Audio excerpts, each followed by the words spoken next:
Ladies and gents, boys and girls, pronouns of your choosing, welcome back to the Firefighters Podcast. My guest on the podcast today is Andrew Lynch. Andrew is an award-winning journalist and the editor and publisher of Fire magazine. He's also been editor of the International Fire Professional, the Journal of the Institute of Fire Engineers, chair of the Firefighters Charity, and a trustee of the Fire Service Research and Training Trust. Fire Knowledge is a fantastic publication that brings together a team of fire sector specialists, combining former chief fire officers, senior advisors, and experts in the field of publishing. Their mission is to help to maintain the UK's position as a world leader in the fire and rescue sector, and to make a significant contribution to the body of knowledge and expertise that will keep the UK at the cutting edge of professional practice in the fire and rescue sector. But before we get into it, once again, let's hear from our amazing podcast family. Now, firstly, it's a really important shout out to our partner, William Wood Watches. Johnny's support, Johnny's informal coaching, sharing the wins, sharing his own journey, sharing the journey of his grandfather, and the journey of the brand, William Wood Watches. Now, coming on board with the Firefighters Podcast is not something they had to do. William Wood Watches is featured in GQ magazine, The Times, Esquire, Forbes, and now they've made it to the dizzying heights of the Firefighters Podcast. Let's get some realism. The reason it's so important to me, and I know it's so important to the brand, that they are aligned with the podcast, is because it's about authenticity. So look, I would suggest go over to their Instagram, go over to their website for your own benefit. But if not for that, do it as a favor to me, do it as a favor to the podcast. We wouldn't be gaining the momentum that we are without the commitment and support of this incredible brand. I was already an admirer and a fan of William Wood Watches long before the existence of the podcast. The company was founded in 2016 with the vision to create beautifully crafted British luxury watches from upcycled firefighting equipment. And they've got so many incredible designs, from the Valiant collection to the Bronze Sapphire to the Triumph to the Chivalrous. The upcycled materials used to make these are even sourced from the UK. The detail that goes into making these watches is so incredible. Even so far as that the London Fire Brigade helmet is actually melted down into the crown of the watch. It's named after the owner's grandfather. William Wood did 25 years in the British Fire Service. But for me, above all of that, and the thing that gets the most mentions of my watch, is the strap. It's fire hose strap. I know it's something they're so proud of. The straps are cast off Angus Duraline British fire hose rubber. You see them in the red, the yellow, I think there's the blue there now. There's just so much thought's gone into this. They are the longest serving partner of the podcast, and they hold a very special place in my heart, not only because I love the watch, not only because it gets a lot of mentions, but because I've seen this company evolve, and I know Johnny and the team are going to go all the way. So whether it's a retirement gift, whether it's a birthday gift, whether it's a gift to yourself, congratulations on a challenge, on a project, on a promotion, get over to williamwoodwatches.com and check out some of their incredible timepieces. I hope you enjoyed my chat with Andrew today. Anybody that is keen on personal development is going to enjoy this one. So without further ado, buckle up for safety, and I will see you crazy cats on the other side. Andrew, good morning, sir. Hiya, you all right? I'm wonderful, sir. How are you? Yes, not too bad, thank you. Thank you so much for reorganising, and thank you for your patience this morning. That's fine. Has this happened before? No, you're the first one. Hopefully that makes you feel special. I feel very. I've always felt very special. Have we to be very discreet and not mention that we screwed up the first time round, or can I drop it in? Of course you can. Yeah, it's a big part of learning, and getting second chances and trying to do it right first time, but knowing that you've got to try and control the controllables at the end of the day. Brilliant.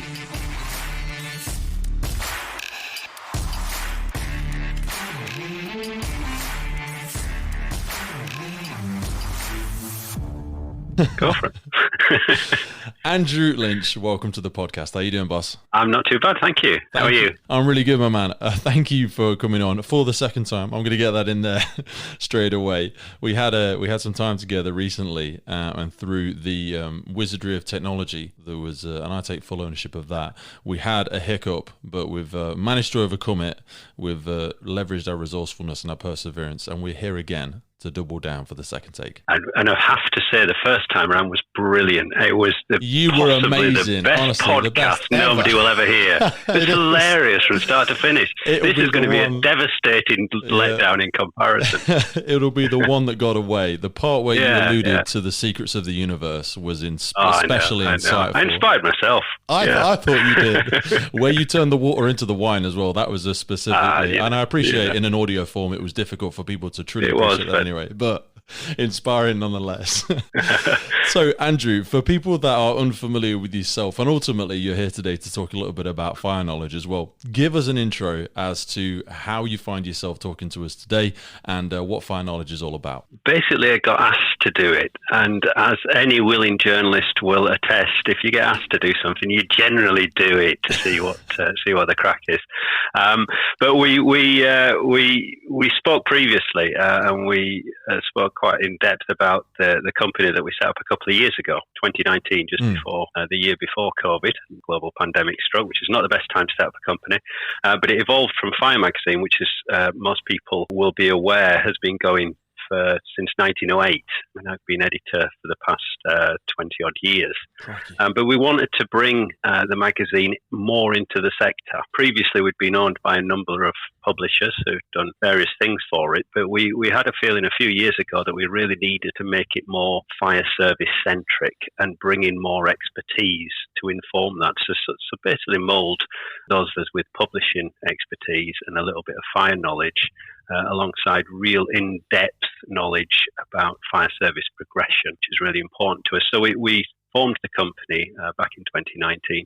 The global pandemic struck and we faced natural struggles. But from those struggles came a real resolution to move the product forward. I previously pitched it in a very elitist sense. Now, I was speaking to one senior officer and he said, "Who's Fire Magazine for?" And I said, for those senior officers and those on progression. And as soon as I said it, I thought this elitist claptrap has got to stop, and especially in the era we entered into. And I basically then said, let's open it up and make it available for everybody within the sector who's got an inkling of curiosity about the wider issues that are involved in the fire service and career progression and such like. So one didn't need to be on the promotional hunt, but just with a modicum of interest in what's happening in the fire world. And so we basically did a bundle offer, print and digital, offering to fire and rescue services at an accessible price to make it available to as many serving personnel as possible. And helped by,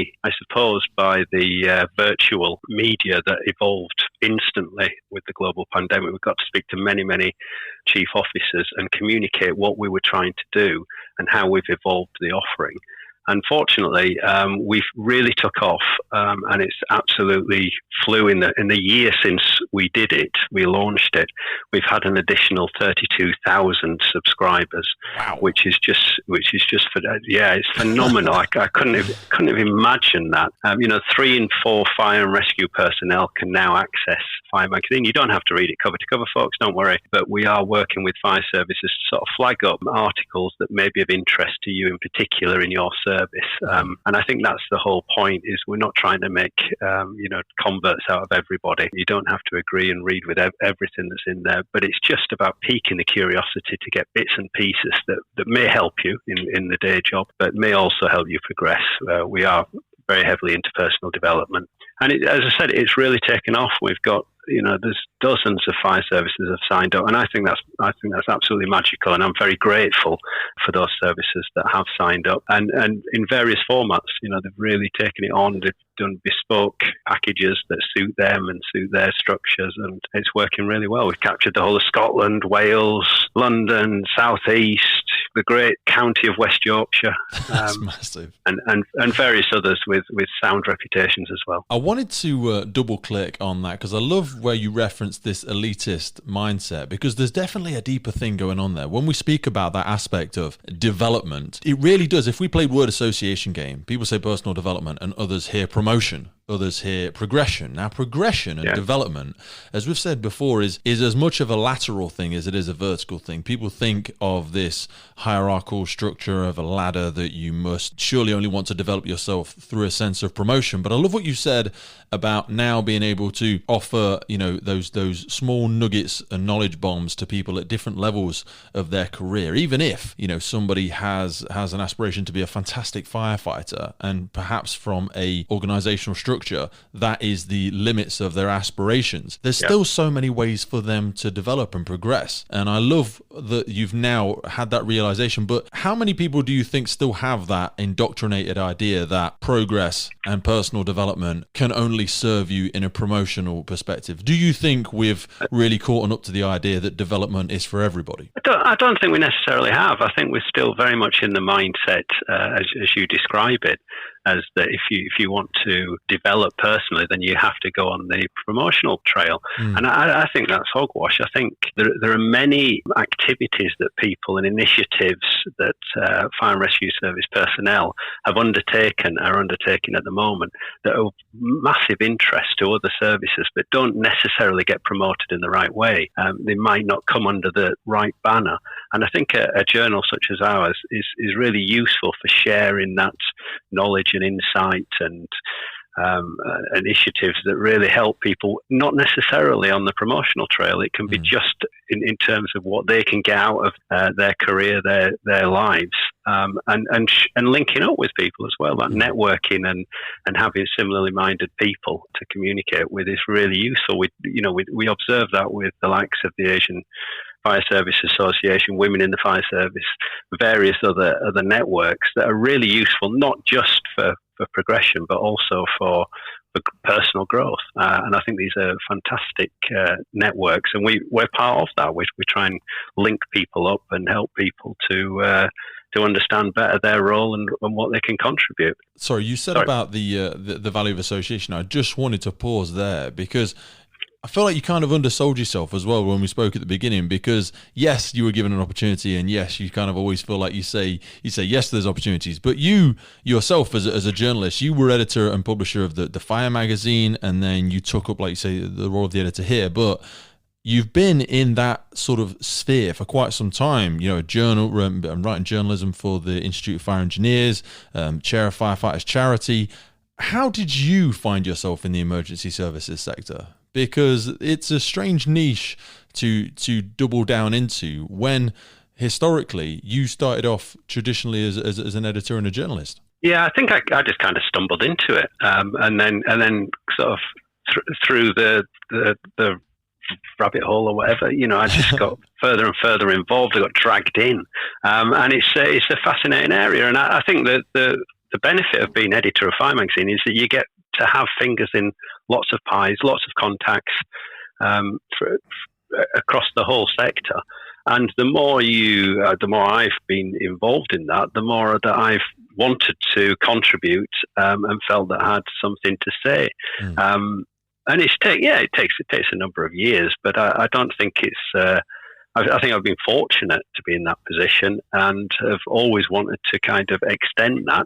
We're now in a slightly different, you mentioned the chair in the Firefighters charity. My term's now come to an end last November. Yeah. And the next step is to look at how this company of ours, this is a relatively new company, can evolve our contribution when we're talking about things like personal development. We're looking at executive recruitment to help bring in a diverse people into the service, but also help those wanting to progress in the service through the Practice to Progress initiative that we're developing.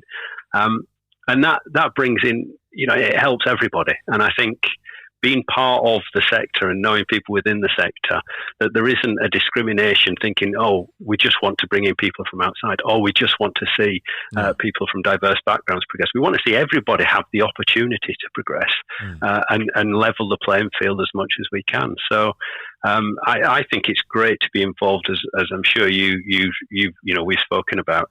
You do the same. It's great to be involved, and the more that you get drawn into it, the more you want to, especially on things like charity, when you think, this is good stuff. It helps the health and well-being of the whole service and the sector, and they're giving something back, I suppose, isn't it? I'll say that quietly. As a communicator, how do you see your role in relation to, you spoke about these chief fire officers and being able to be around these individuals and help them articulate and draw out the knowledge that they've accumulated over all of these years? And similarly, with people working in the sector, from people designing and producing equipment to people sort of upgrading and innovating with procedures and policies and stuff like that. How much is that art of communication being able to be sustained? Because I feel like we've gotten worse at communication, in all honesty. I feel like as a society, we're not as articulate as we used to be. The art of communication we're losing it a little bit as we perhaps become slightly more introvert, and technology consumes so much of our life these days. How much do you think the written word, and also I suppose the spoken word, when some of the stuff that you produce and the people that you interview, how important is it to try and sustain that? Because if you can't communicate it, if you can't articulate it, this knowledge is going to get lost. Yeah, I think within the sector. I mean, I'm blinkered because I'm living within this sector, and I'm not. I know journalists from outside, but they're like different species because they have the challenges are so different. I think people within the sector almost uniformly are very benevolent people. They're very altruistic. And it's across the board. I can't target a particular area and say, oh, well, they're a bit selfish, those lot, there's chief officers or whatever. They're not. They're gregarious, outgoing, communicative people who want to help and put something back and they spend their whole career doing it. It's the public sector mentality. And I also strongly believe that within the suppliers and the service side, who often are ex-fire service themselves, and often get branded as industry and this kind of commercial and these sort of words that mean absolutely nothing other than the fact that they're contributing to the health and well-being of the service and the public. So I think you're pushing against it. A long way of saying pushing against an open door. When we've put events on, people are always willing to contribute, to impart their knowledge. And do so willingly and hopefully at little cost as possible. And that's the same across the board. So I don't see this as some sort of dark art by any means. I think people across the board are wanting to contribute. I think there's a misunderstanding quite often. And there are communications challenges around the intent behind some of the initiatives that happen. And inevitably you get clashes between trade unions and what have you. That's an inevitable part of life. But on the whole, I think it's much more productive. And I'm not just putting a rose-tinted glasses on this. I think the sector as a whole is as progressive as it can be under the restrictions of the structures that have traditionally been in place and the institutions that are in place, as pointed out by the HMI reports. This is not a people issue. This is an endemic, systemic, historic situation brought about by governance structures that are often archaic, and you look at PCCs and different models trying to shake things up. It's not an instant solution. No. So I think there's a habit of getting introverted and thinking, oh, what an awful service, we're not treating our people as well culturally, etc. I don't think the situation, the issues are as stark quite often as people realise. I'm not downplaying some of the really important issues that have been pointed out by HMI, but I think we should be realistic about the people within and the intent and the purpose and some of the initiatives that are already taking place across the board to resolve those issues, of which we feel strongly a part. And certainly when it comes to personal development, we want to stand shoulder to shoulder, help people to progress, help people to progress from within and without the service, and to increase the diversity and the appeal of this wonderful part of the world. No. I was going on a bit there, Pete. You can butt in. Stop me ranting. Honestly, I'm listening and looking with enchantment as you so effectively articulate that. But I wanted to ask about how difficult or easy is it to find these chief fire officers? These people, and it's not necessarily just chief fire officers, but a big part of fire knowledge is also some of the courses and stuff that you've put on. I mean, I've seen some of the work like Dr. Dave Sloggett's done and stuff like that. Some of those aspects of the training, they're really powerful as well, but you've got to be able to find, because you say, the people in this sector can be quite humble, can be quite benevolent. Is it easy to find people that feel confident enough to communicate this? Because part of that personal development is having effective teachers, and people like Dave, if you could expand around some of the courses that you've ran in the past and some of the feedback you've had on it. Yeah, I mean, I think so. We find each other, I think is an easy way of putting it. I think people that are great communicators, are very knowledgeable in what they do and how they communicate that, become very well known. And Dr. Dave and I go back years and years. We've put on various events that have had absolutely phenomenal feedback from senior officers, fresh out of major terrorist incidents and sort of saying, look, these scenarios that he's putting on are absolutely brilliant. And the work that he did sort of inspired me to or us between us to come up with the Charter for Resilience, which is looking at developing the best possible response across the board. How do we ingrain that response? How does the fire service play its part in the broader response and resilience offering? And this was not just in the wake of COVID, it was at the outset of COVID that we set this out. Well, there was a number of incidents as well prior to COVID, wasn't there? Some large national incidents where really tested our resilience, but also our joint working with a few other services and how, as you say there, how do we play our role and bring the best aspects of the fire service to the floor in the way that we can support the other emergency services as well, because there's a lot of things that we do well that can benefit a lot of other services. Yeah, I mean, it wasn't long after I became editor that 9/11 happened and New Dimensions, and we did the first International Joint Operations Command Conference over in Belfast when that was fairly, the Good Friday Agreement wasn't long dusted down, and that must have been an incredible event. That must have been great. Yeah. Well, speaking to anybody from Northern Ireland that have been through that, and there's less operational people now. It's phenomenal, and that sort of and those sort of conversations are absolutely fascinating because they help inform what needs to be done next. And it's such a shame that many of these learnings and the exercises that happen continue to happen. They continue to happen in silo, and the lessons are not learned. And it's just about trying to ingrain a much more informed and progressive and an absolute response to things, rather than it become talking shops and reports get put on the shelf and that are dusted down but rarely read. And I think being part of that response from the off and trying to keep banging the drum and keep trying to get these messages across that it's far too important to be put on a shelf.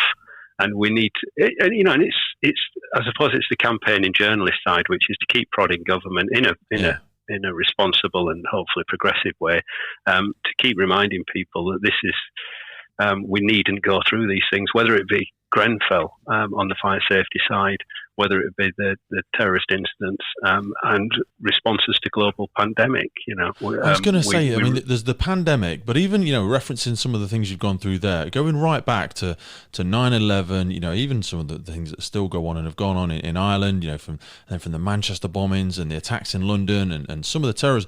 Some of these things are so. We've never experienced them before. Certainly when you look at the pandemic, certainly when you look at some of the big terrorist incidents that we've had to go through, they've been so traumatic, both for emergency services and the public sector, and even the government. While some people don't like to sympathise, they are also going through this, and they have the added responsibility, and people such as yourselves, to not just withstand and be resilient in the face of these incredibly traumatic events, but then, like you've just said there, we can't just recover from it and go back to the norm and say, oh, at least we came through it. It's very difficult to now realise that these are things we've never faced before on a very large scale, and we can't just keep doing more of the old. We really have to innovate, and that's when you see a lot of the JESIP work come out and a lot of interagency work in about fire service going into some of these hostile environments, how we train for and develop ourselves for incidents like that is very scary for people, because change has never been such a rapid and successive process as it is now. I keep saying to people, the only constant moving forward is change, because you used to see change as a more slow and progressive thing with the odd blip on the radar, whereas now there's a blip every day. It's an erratic and constant reiteration and change of process and policy. And how do you navigate through that fog, and how do you try and keep people on board being part of these processes, because there's so many factors? Yeah, I think it's really important to recognise, because I like change. I love it. It's what drives it's a comms thing. It gives me a buzz, etc. But not everybody's like that, and not everybody within organisations are like that. So it's really trying to understand how people operate and giving them the security, helping them with resilient mindsets, which is something that we were very much in favour of with the Firefighters charity. And it was interesting because as you were speaking there, when I joined the Firefighters charity, and particularly as chair, I wanted to, a couple of things. I wanted the charity to be much more responsive and fleet of foot in responding to major issues.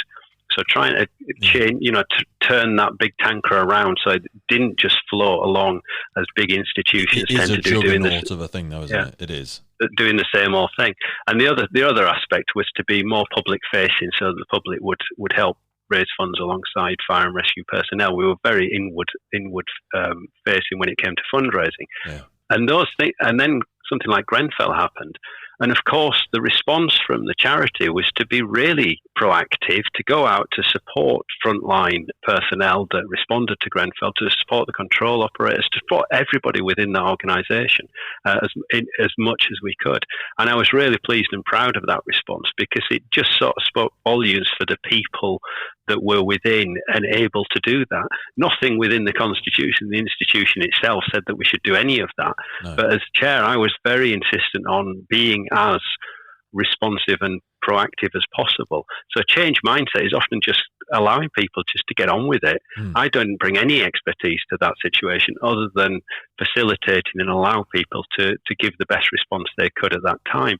And that kind of thing then goes, well, let's utilise that so that media begins to pick up on this great organisation and charity that's helping people who are helping others, and we use that. So those sort of two issues were really readily addressed, but only because we were willing and able to do that. And of course, the trustee board supported me as a semi-outsider in coming in and having that sort of mindset. But sometimes that's nothing against the chain of senior officers that have previously chaired the charity.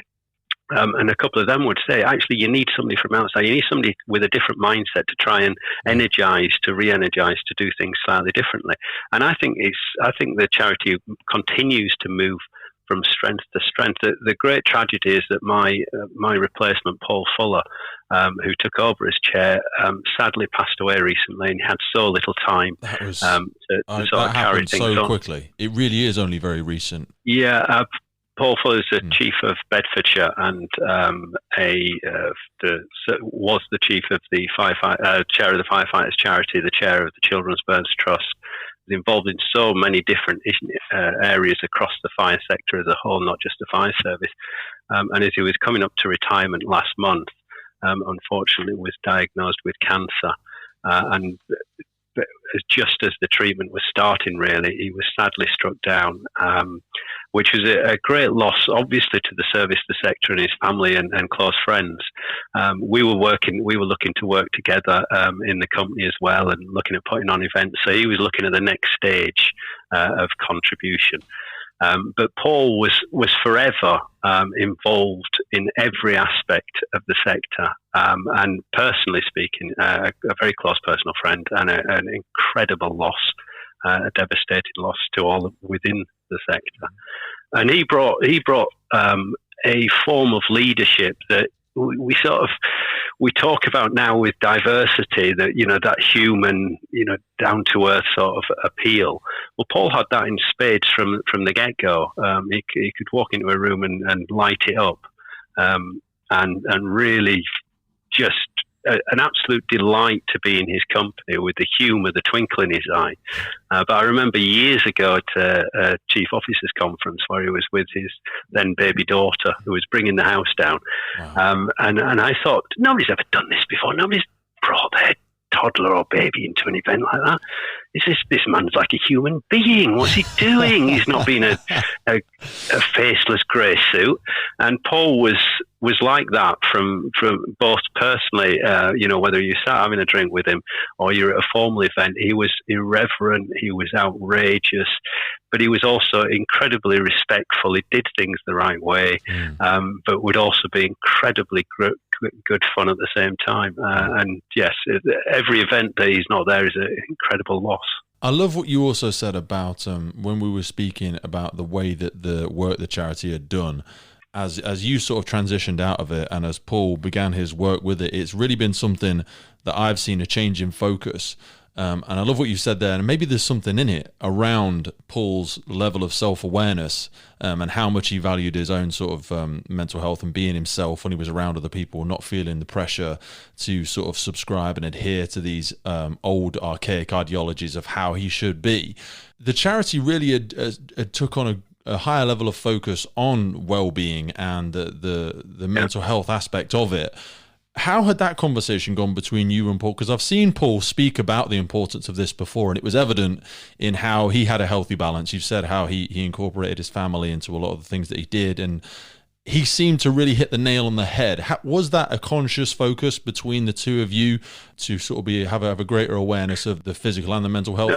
No, and I think I need to be wary in terms when we talk about a great personal friend, and then he took over as chair of the charity. He took over because he wanted to, and when a force of nature like that was ready to do that, knowing that he was coming up to retirement, they'd have the time to give, etc. It's an open forum. And we never sort of conspired to say, "Oh, I will pass the baton on to you." It wasn't like that. Okay. But inevitably, we had conversations around resilience and mental health and well-being, and Paul had that mentality from the start of not only having it in spades himself, which gives great encouragement and support to staff and the people, colleagues you work with, but also encourages other people to look at how you can build that resilience and how you can face up to some of the issues, including the challenges that he had. He had a great response to that, and sadly had so little time to actually exercise that. But I think he serves as a great inspiration going forward, not only for the charity, but everything that he was involved in, which, as I said, is extensive. People know him from so many different forums. And I would see him, because of a very fortunate and privileged position of being editor, you get to sit in a few of those forums. And Paul was omnipresent, but delivering on each occasion. He was chair of the Fire Sector Federation. When we need somebody to step up in a temporary position, Paul was there, and he was forever there in all these different positions, because he knew the leverage that he brought, the influence that he brought, the enthusiasm, and people followed him, and therefore he was omnipresent, and he just delivered time and again. And he once described, or he frequently described, he said, we're all Marmite, so we have to, sort of put up the person that's most relevant in the particular situation, but we're all Marmite. And I reflected upon that when he passed away, and I thought, we're all Marmite. You weren't. People just did. The only way that people didn't take to you is because they didn't understand you. And that's back to the communication thing. You look like you're of an older generation. You look like you've been a chief for many years, which you had. But that meant nothing. You actually got to know him. You actually spoke to him. Even for a few seconds, you'd realise, oh, this is the most down-to-earth person, the greatest communicator that you could come across. Much in that respect, he was being misrepresenting himself there. He wasn't Martin. Nobody had anything much to say about Paul. I mean, one of the things you demonstrate so lovely there, and I think Paul was great for it as well, is the aspect of acknowledgement. I wanted to ask you about the awards that you do. So every single year you do the Excellence in Fire and Emergency Awards, where you do recognise individuals such as Paul and so many others. I think that's a wonderful thing, because I think something that I have not seen a tremendous amount of in sort of the past years. I think we've been so busy trying to serve the external world and serve the public as well. We should be, that we can get quite poor at acknowledgement. I mean, how long have those awards been going on, and how crucial do you think acknowledging ourselves and each other is to encouraging people to continue to develop? We started in 2014, and it was Paul and myself that co-hosted the awards, and it set off a trend by which we continue to this day of having either 2 or 3 or 4 hosts, and they're always from in the fire service. We never go down the celebrity host aspect. You could say that's because I'm cutting costs. It's not that.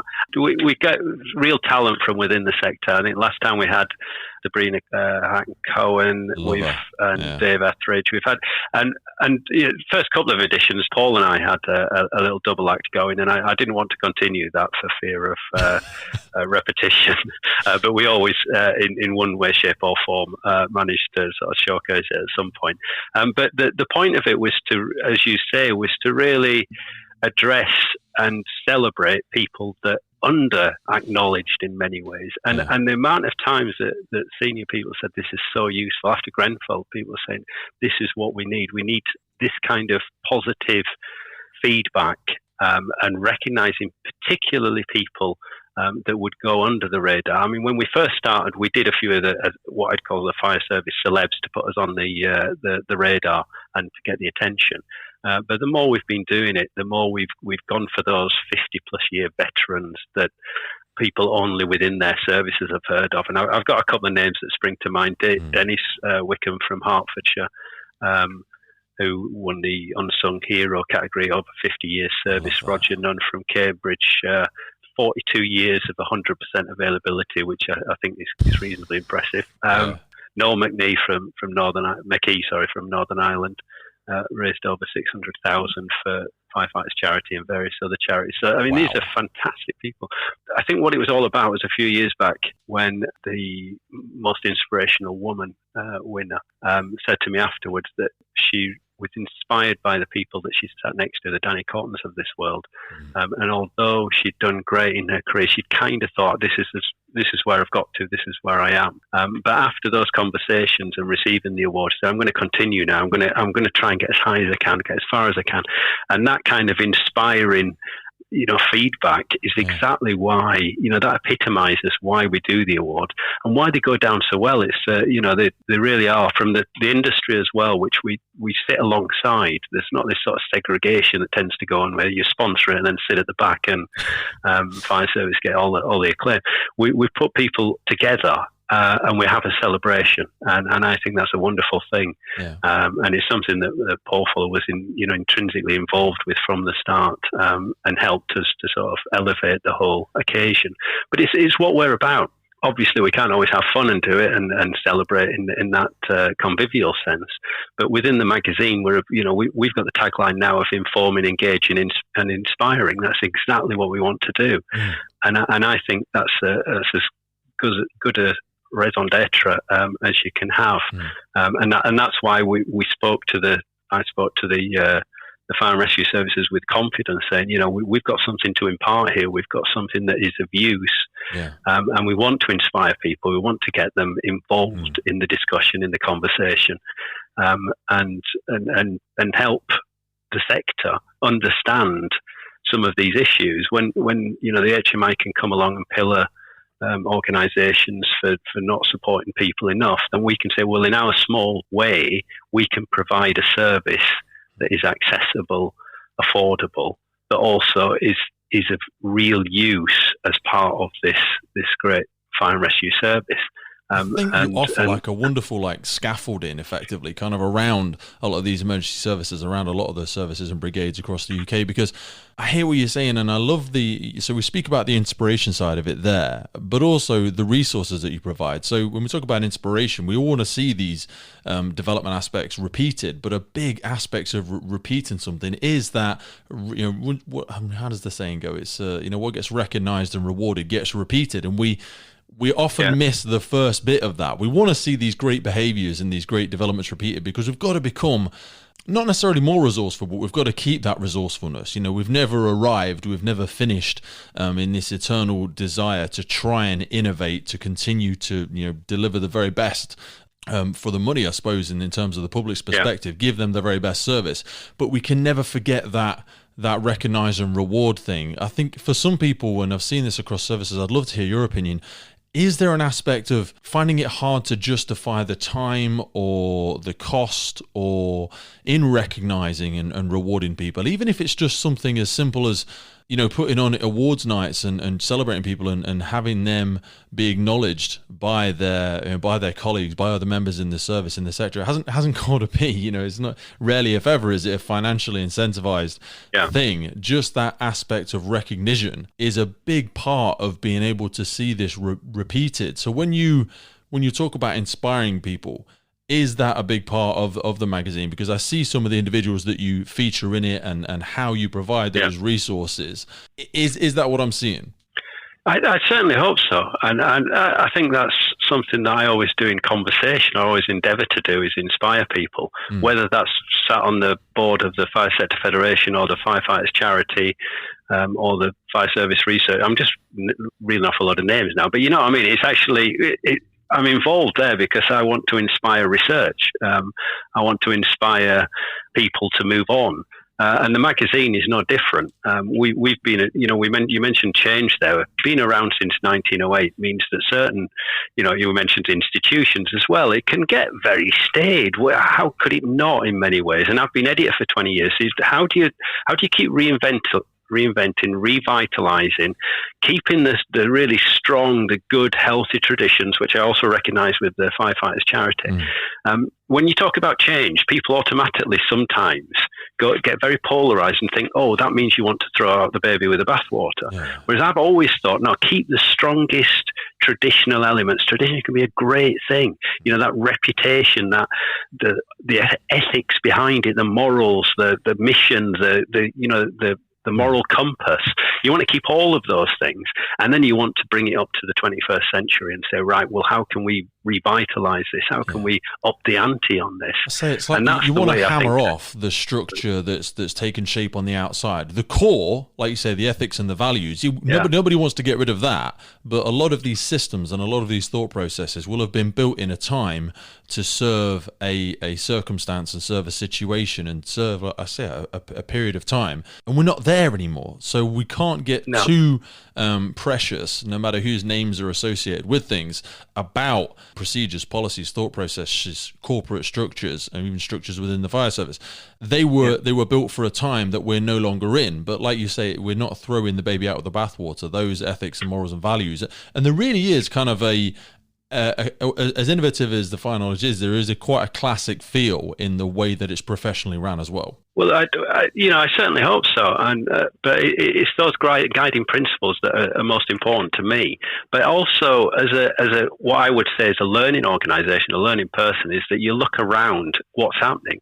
And at the start of the pandemic, I had to look at subscription base. I had to look at what was working in publishing, and I was really joyed to hear and read that the print product was going down well still. Yeah. And that was surprised me. I thought it would all be digital. It would all be online. It would all be different sort of subscription services.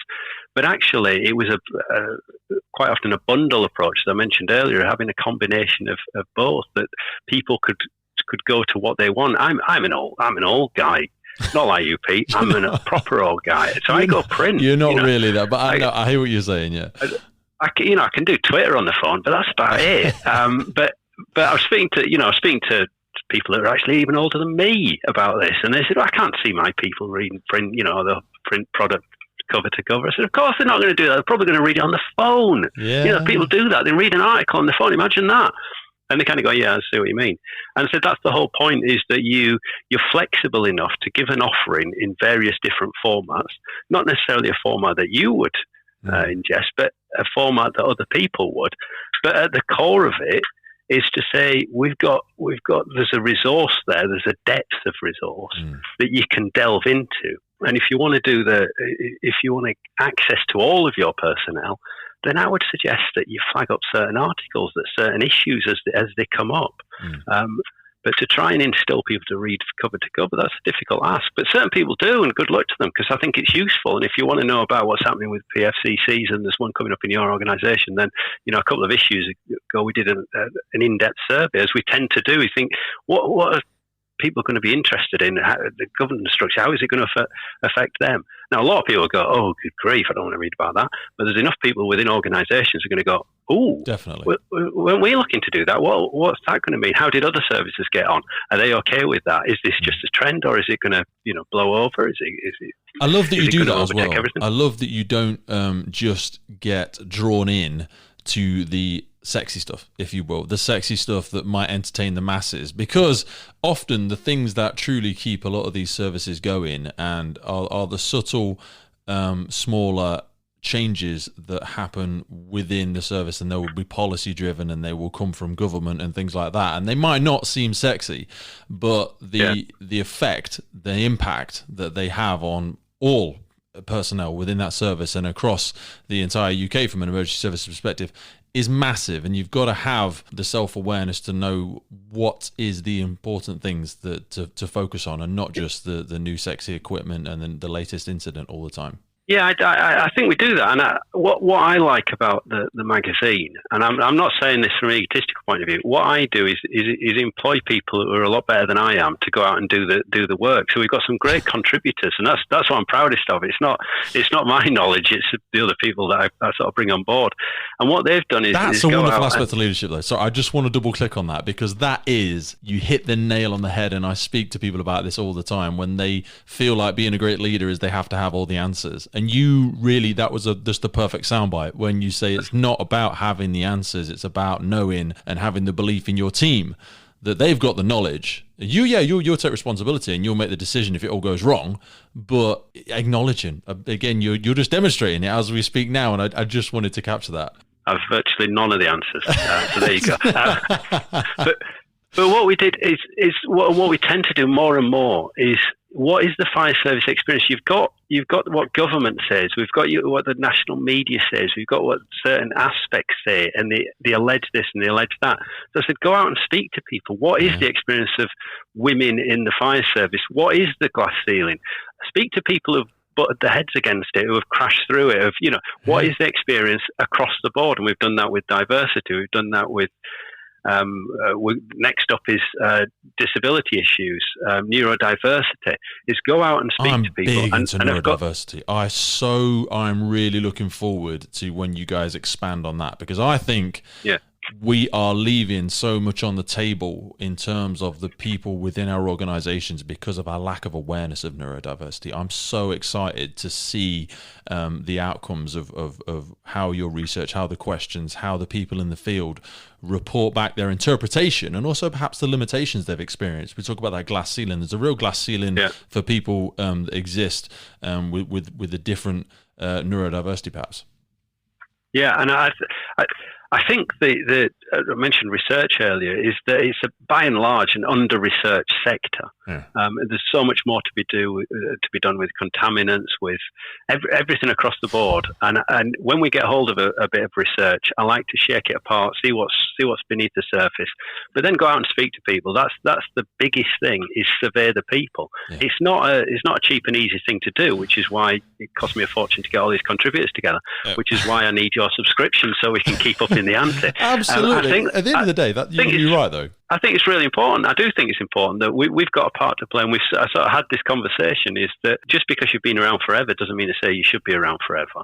No. What it does mean from my perspective is that if we're contributing something, if we're really playing a part in this sector, in this service, then we want to continue doing that. Then I've got to up the ante, and I can't just write it myself because I've got virtually no knowledge, as we just described. You've got I've got to find people who know what they're talking about. And you've got the drive and the desire for it. Well, yeah, thank you. And I think that's where we are, and so inspiring is an absolutely essential part of that. Yeah. And I think there's so much crossover in the aspects that I said with the charity. If you're going to get involved in a charity, you're going to get involved in a board, you're going to take on leadership roles. It's about inspiring. It's why Paul Fuller could just step in there and inspire a whole group of people from whatever background and do that. And why I was so pleased that he did take over. Yeah. But we there are other people out there, and there are other inspiring leaders within the service, and I don't just mean sort of chief officer level, I mean throughout. People like yourself that take on different areas. You don't have to be heading up the organisation to show real leadership and real advancement, as we've recognised at the awards. You get hold of an initiative, whether it's community fire safety, working with the local children, young people. It's kind of a whole list of areas within the sector where people have shown great leadership, and it's just a privilege to be around people, and it makes it easier when you have people around a table and you say, what we're covering next, and they're assailing me with ideas. I mean, I've got a couple of ideas, but I'm going to give credit to the contributors as well. So the more ideas you come with, the easier it makes my job, and we can cover more. Those ideas that, and it kind of that intermediary period. You referenced the podcast there. I see where we sit in the middle of all of that is, I like to catch people, such as yourself, where they are given the middle ground of being able to slightly take off, or even totally take off, the professional hat, even for a moment, and have the conversation that's being had in those rooms before people feel the overwhelming pressures. And there shouldn't be a difference between the professional hat and the passionate hat. But I like to see people take the professional hat off, let down the passionate hair, and speak about a subject matter, or speak about something that they think is right, or they think is wrong, or they think is inspiring, without that massive fear of the ramifications that might come from putting it in print, or putting the words down on something, or feeling they're representing their service, or they're representing their company. It's that middle ground there, and I love, and I know you probably have these conversations every single day behind closed doors, and I love to see that more of that passionate rawness, whilst the end product of Fire Knowledge is not raw, we're seeing a lot more of that come through. And that comes full circle, I suppose, back to neurodiversity. We're allowing people's passions to come through, not feeling like they need to be forced into a professional box that they feel they're never going to fit into. They can just do what they do passionately and still professionally, but it's a balance there, I suppose. Yeah, I find it interesting because obviously the debate is getting squeezed, and you've got this very polarised views, and people tend to shout each other down, which is a great pity, and I think it's completely unnecessary. I think within the realms of what I do, I'm very privileged, is that I get to have a say, and what I try to do, and certainly in the comment piece, is to engage people. Yeah. And to engage people, you can't just do a list of management speak. You need to kind of form an opinion, throw it out there.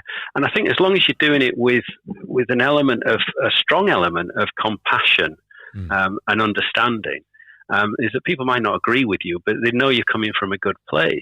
And I think that's what I would always try and do, especially at the moment in this day and age, is come from that good place and say, I'm supporting, I'm compassionate towards people's positions, but I can also form an opinion. Yeah. And I'm very, I did that within the charity. When you're talking about mental health resilience and health and well-being and some of the awful situations that people on the front line have been through, and we help them, but also at the same time talk about resilience. How can you learn from that?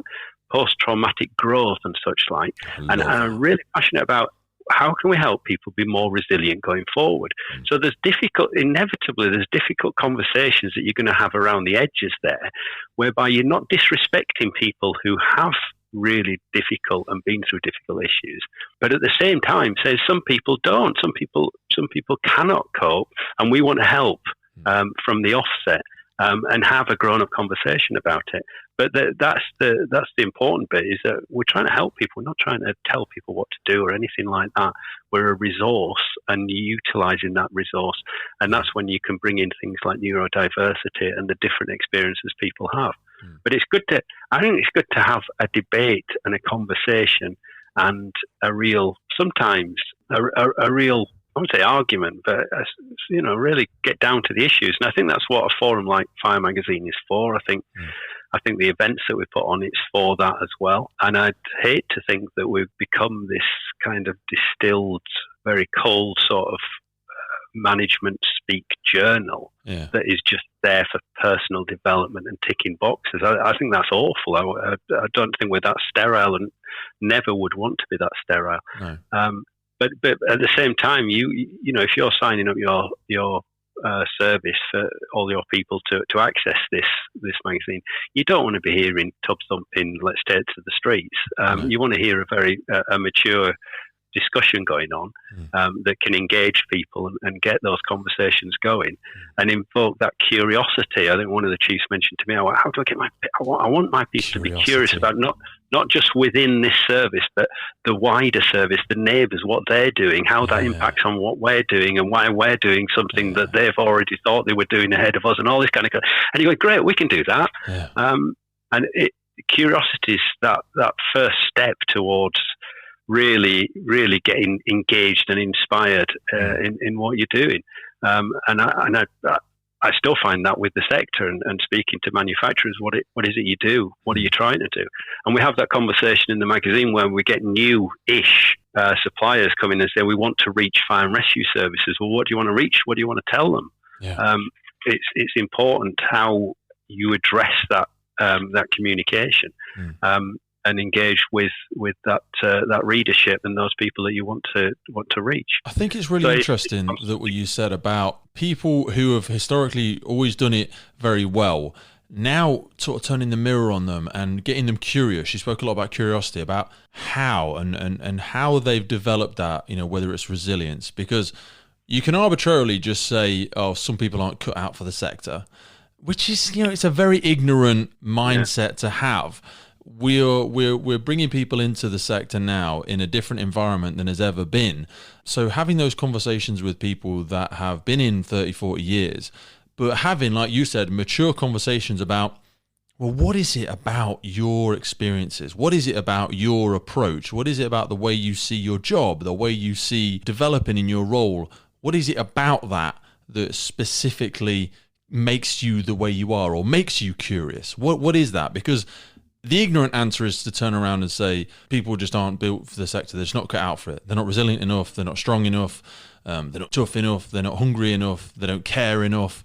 Well, maybe not. I think more often than not, it's not. It's just that we haven't got the same environment. We haven't got the same structure that we once had. So being able to have those conversations must be quite insightful, but also quite challenging, because you must come across people that don't know how they do what they do. They can do a great job, but they break it down? Can they unpick the stitching and tell you how they've been so effective at what they've done? Yeah, it's interesting because, the more self-aware individual will be able to unpack all that. But the rest of us, we kind of going, how do you do what you do? Oh, that neighbor, how do I do that? How do I do that? Yeah. It's not always that easy, and I think it's often getting that. I think I referenced that earlier, that where are you coming from in the first place? That's the values thing behind the beliefs. Those supporting kind of foundation blocks are really important to understand people, and therefore you can unpack everything else, because everything that I do within the fire sector tracks back to exactly what I am in the rest of my life, and the values and the beliefs that I have around that. There's no difference. If I want, I said, if you weren't doing this, what would you be doing? I'd be doing some form of, I'd be writing bad poetry and performing at a stand-up club in Hackney and getting booed instead of I thought you still did do that. I thought I saw you. Only on the odd Saturday. The one-man show. I thought I saw that. Yeah. Yeah. You know what, though? It's just hit me though. Because I was listening then, and I was hearing your role and what you do, and it struck me the aspect of sport, because it's the whole thing about not all great players make great coaches. And I see you in that coach communicator role. You know what I mean? You've never been whatever an operational firefighter. You've never been a chief fire officer. But even the best firefighters, the best chief fire officers, can they articulate, can they communicate what they're doing? Not always. They don't know why they're so effective at what they do. So that's where I see Fire Magazine, Fire Knowledge as such a crucial way to be able to unpick, distill, explode, and then pick apart, and you coming up with these resources for those people that do want to emulate or repeat or develop or grow or nurture that aspect of themselves that they see demonstrated so powerfully in somebody else. That's where I see it. I feel like it's just hit me like a lightning bolt. Does that seem true at all? Or am I just off on some bloody rant? I mean, I like it. Sounds good. So it sounds great. I'm not sure it makes any sense, but it sounded good. I think it does in terms of. Well, I was previously. I think I mentioned at the start about coming from many publishers have owned Fire Magazine, and it's very difficult to speak to publishing regimes about what you're trying to do, how you're trying to do it. Why it's important? Why is diversity important? They don't care. Is the revenue? And this is not all of them. I hasten to add. Okay. But why isn't the revenue going up? Why aren't you getting more income from this and that? Why aren't why are the ads not up and blah blah? Now, when you kind of bring it in and you're responsible as much for the company now, then it was embarrassing previously not to just to talk about it, just to put it in print and say this is what you should be doing, because it's like, oh, Lynch is rattling on again. Go back to your bad poetry in Hackney. Who cares about it? But actually to have something where we're delivering it, we're actually practicing what we're preaching, as it were. I think that's really important. I think it's making an active contribution that doesn't necessarily light up the coffers, as it were, but it does contribute to the sector. And in the grander scheme of things, that's much more important. It's been consistent. It's been around. That's what my directors talk about. We want to be around forever because we've got something to contribute. Yeah. We've got something to say, and we've got something to add, and that's as good a reason as any for sticking around. Now, and I can still do that. I can still do the bad poetry on a Friday. Of course, you can. Absolutely. Knock yourself out. Now, we've for come to those that people desperately Googling me doing bad poetry on a Friday, you're going to be terribly disappointed. You're not going to find me anywhere. We'll force you to put in a special feature. Yeah. We've spoken a lot about development, about challenging ourselves, and we've come to that point in the podcast where I want the two of us to kind of challenge each other, because I know for me personally, brevity is something I struggle with on an almost daily basis, and I'm sure in your roles, you've got to make that 500 words. You're not allowed 600-700. So. Yeah. I want to come to that quick fire part of the podcast where I'm going to force you into a little bit of a corner and ask you some quick fire questions. Now, we've said, and I'm going to force myself to ask this question briefly, we've said we're not allowed to acknowledge professional people all the time because these examples exist everywhere. So, in your personal life, I want to hear somebody that inspires you personally that no one else, maybe somebody else has heard of, but nobody else has heard of, nobody else is aware of. Somebody who inspires you and why. Well, people will have heard of him, but it's back to value stuff, and I never realised it until I was a lot older. But I was named after the boxer Joe Frazier, who fought Muhammad Ali just after I was born, and he beat him. And my middle name is Fraser. And it was such a pivotal moment, my father naming me, because he became, obviously when I was growing up, my hero, and I learned all about his background and his impoverished background and the contrast with Ali and the way that they lived their lives, etc. And it was so pivotal in speaking to me about diversity and the importance of acknowledging people from various backgrounds. I'm sure my father was thinking slightly archly, given his background, Irish-Scottish sort of background himself. Yeah. But it was just, that was one of those things where it was an unconscious assimilation that took me many decades to realise that he was doing me a great favour there, speaking to me about those issues from the very, very earliest stage. I'm not advocating fisticuffs or anything like that, Pete. That's not what it was about. It was just, there's many lessons to be learned from boxing. It's my middle name, and that's where it came from, and I'm eternally grateful from that. So I think that was an easy answer. That's why I jumped to that one. Leadership. Now, we've spoken so much about it here, so I want to force you into 2 or 3 things. We spoke a lot about Paul. We spoke about some great leaders in that you've had experiences with. But what are the most important 2 or 3 qualities for a leader to possess? Humility, humanity, humour. 3 H's, I think. Nice. And I did just make that up, by the way. That wasn't pre. Bit of alliteration as well. So let's hear them again and a small expansion on each. We've got humility. I can't remember what humility. I can't remember what I said. I remember what I said. It was 3 H's. Humility, human, humanity. It might not be in that order. You can put it in whichever order you want. I think humour is incredibly important. Humour's massive. Don't take yourself too seriously. It is because and it helps grease the wheels, and in a very important way as well.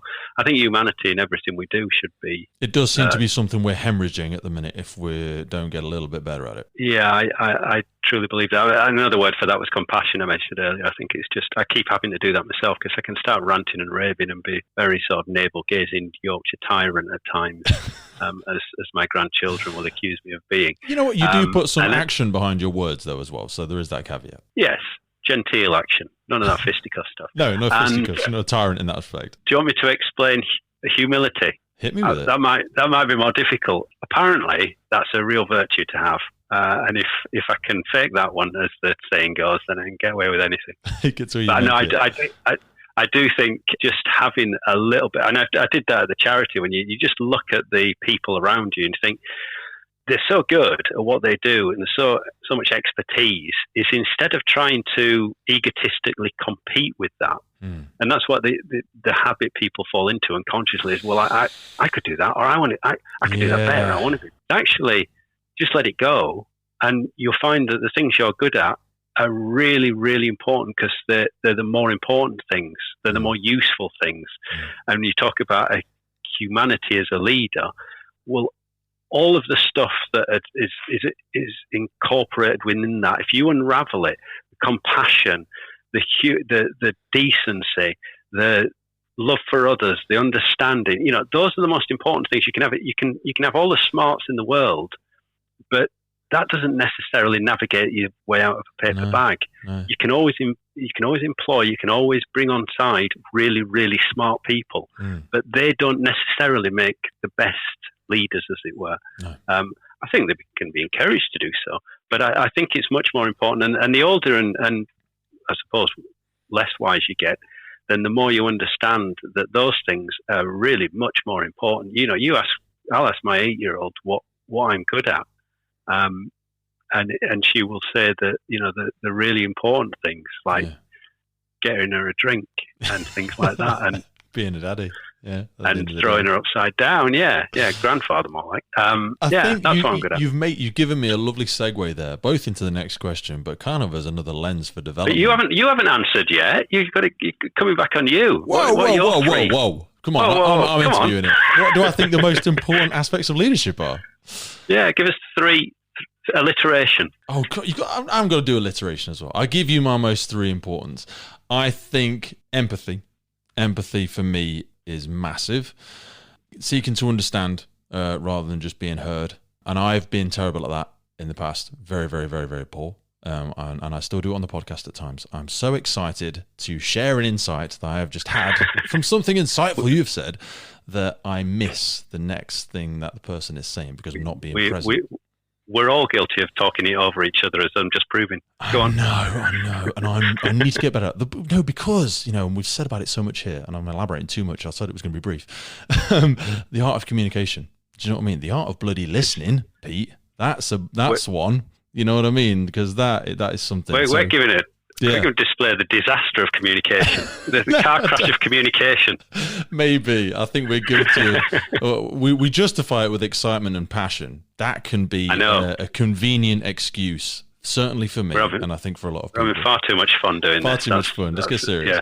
Yeah. So those 2, and I wouldn't know how to articulate it, but I'm going to say getting shit done, practicing what you preach. Do you know what I mean? Not just doing the nasal gaving, not just being willing to get into the trenches, never being too good to roll up the hose. I think that is an important, and I know it's not just about fire service, but that for me, practice what you preach. Never ask somebody to do something you're not willing to do yourself. You don't have to have done it in the past, but demonstrate that you're willing to do it. And I think that feeds into empathy as well, in that it gives you an appreciation for what you're asking of somebody, and is it realistic? Yeah. They'd be the big ones. Yeah, that's good. I'm impressed. Thank you.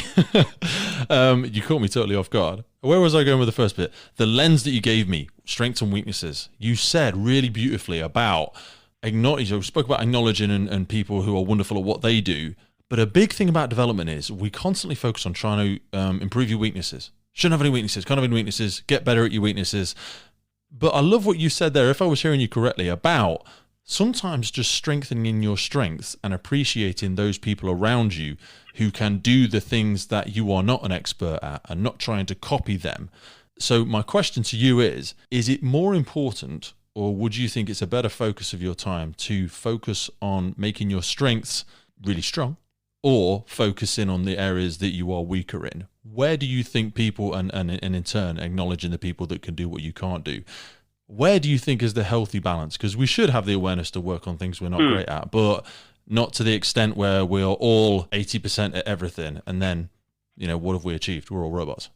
It's an interesting one. I think Daley Thompson, the decathlete, once said he didn't bother with his weaknesses. He just did all his focus more on his strengths, and he did all right. I cringe thinking about my weaknesses, because if you made me do a list, IT, just goes on and on and on. That word that you mean, what's it? Empathy. What's that? I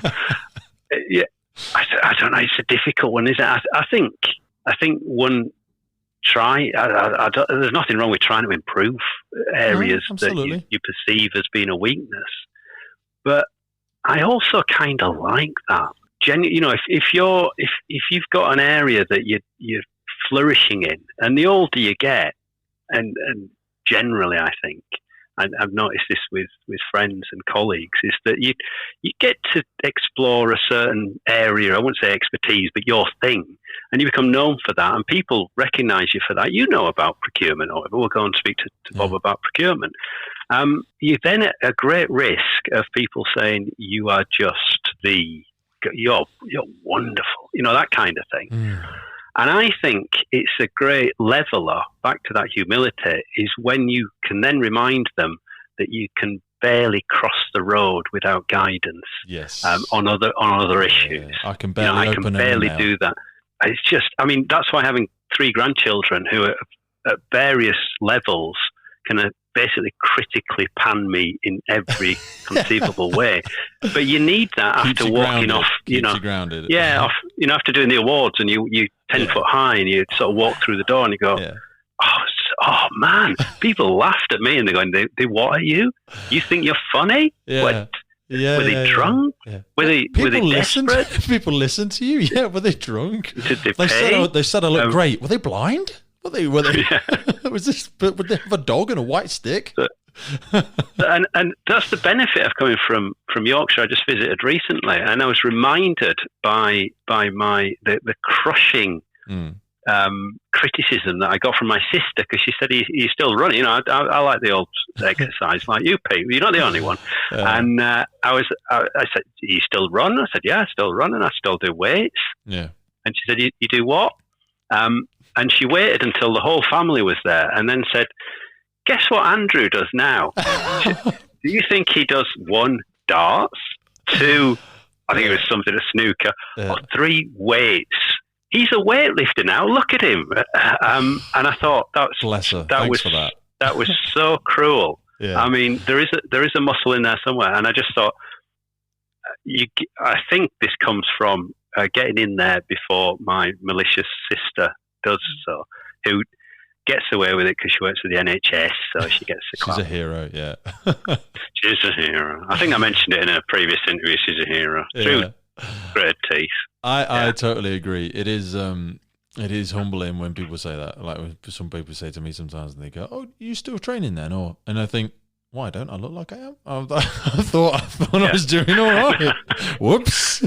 Bit of my mother, are you still shy? Yeah. Can you not speak to anybody? You say, well, that was when I was 3. Yeah. Give me something. Do you still wet the bed? No, I don't, to be fair. Half a century ago. About 30 years, to be honest. Yeah. Oh, well, I just know it was something you used to struggle with. Thanks. Appreciate that. Proudest moment in the job. Brevity. Come on. Proudest moment in the job. Let's get on task. I've got to split it between chairing the charity and editing Fire. Is that because you're still romantic and nostalgic about the wonderful time that you spent at the charity? And you did contribute some great stuff. No, I think it would be remiss not to put charity at the head, but also Fire has enabled me to do that kind of thing. So I see that as intrinsically linked. And good. I'm grateful for both. You spent a lot of time with authors, with other illustrators. You're very aware of a lot of resources. Professional question: is there a book, film, documentary, resource that somebody that's never done any, or that thinks they've never done any personal development? Where could they start? Where's the first place you would point somebody to say, "I tell you what, start there and let me know what you think about it, and I'll maybe give you a nudge afterwards"? I wouldn't start at Ken Wilber. I'd probably finish there. Go for Viktor Frankl's Man's Search for Meaning. That'll whet your appetite for life.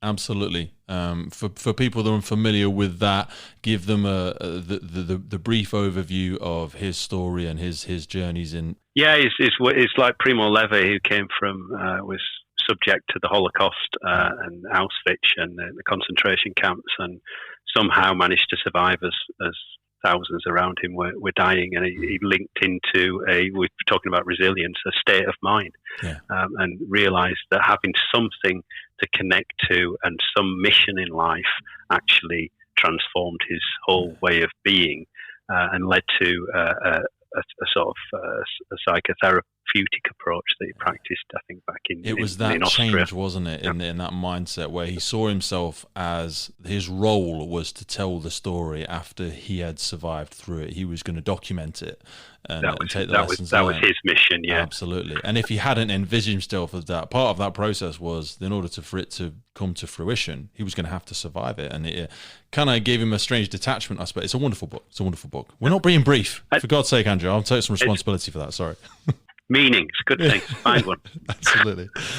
Habits. Very briefly. Habits. What habit do you think, personal habit, you've developed or really doubled down on in the last sort of 1 to 3 years that you think has really helped you personally or professionally?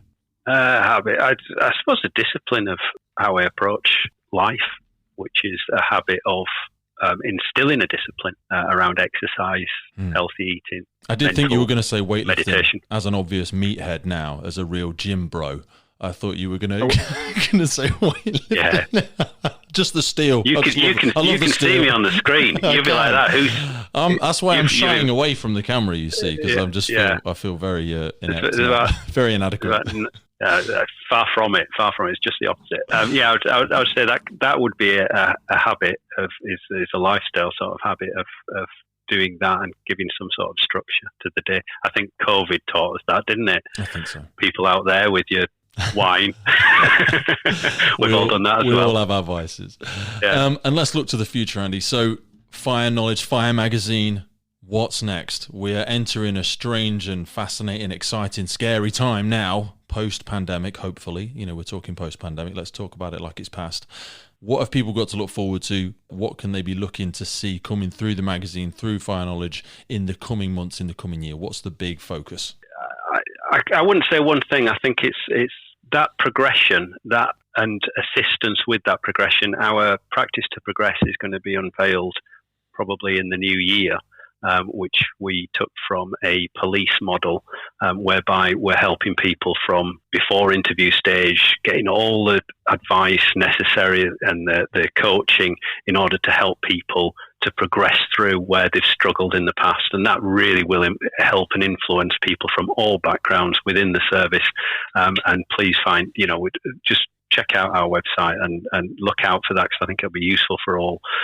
As we're doing with exec recruitment, as we're looking to do in the magazine, which is to cover everything. And if there's anything that you aren't seeing in there that you want to see in there, please do drop us a line. And if you aren't seeing it, just tell your line manager, because you should be. And that's a huge ambition, is that I'd like everybody within their service the opportunity to be able to access the magazine. Yeah. And I'll keep banging that drum until we get there. Because I think it's an asset for everybody to. So all of that will be in the notes for the podcast, both from a service perspective for people listening in that feel they want their service to be able to have access to this. Of course, they can join up and subscribe for themselves, but the ultimate goal is to have our services lead by example and truly invest in something that's going to develop their people. And I mean, personal development should be an aspect of personal accountability to it as well, but as from a service, we have an obligation to have at the interests of our people to develop themselves. So we've got to really lead by example. Yeah, I think it's much cheaper, you see, if you do it through the organisation. I think that's, we're not about fleecing organisations, about public service organisations, where they're about supporting. So if you're to do it individually, it's going to cost, comparatively speaking, a fortune. But if you go through an organisation, then you're going to get it for a massively reduced rate, and that's what we're here for. And we know it's expensive to develop people, but you can develop people and they might go on to other services, and we think, oh, that's a waste of time. But worse than that, if you don't invest and develop people and they stay, then surely everybody loses. So this is is where it needs to be heading. Absolutely, yeah. Andrew, thank you so much for taking time out of your busy day. Round 2 was better than round 1, I think. You didn't... Do you think? I think it was. I think it was. I don't know. I know you didn't turn water into wine, and I know you didn't unveil the secrets of the universe, but you shared the home workouts. I look forward to the home workout videos coming out and your new passion with the steel. I'm checking. I didn't wax lyrical about the plant-based diet, so you'd be grateful, people at home, for that. But if you are interested, Dr. Michael Greger's book, How Not to Die. How Not to Die. Great. That's a really good. It's some of it's got some controversial reading in it, but I found it insightful. There's definitely some nuggets to take away from it. Andrew, thank you so much. As I say, the notes will be in below, and I look forward to seeing you, hopefully, the Emergency Services Show this year, and definitely the awards. Yes, will do. I look forward to coming in and acknowledging and recognising everybody that's, because there's been some incredible ambassadors really step up to the plate during this challenging time over the last sort of 18, 24 months. So I look forward to seeing how you decide who we're acknowledging next. Not you yourself, but I know we do it as a group. Absolutely. Wonderful. Thank you, my friend. Take care of yourself, and I will speak to you soon. Yep, you too. Cheers. Take care, Andrew.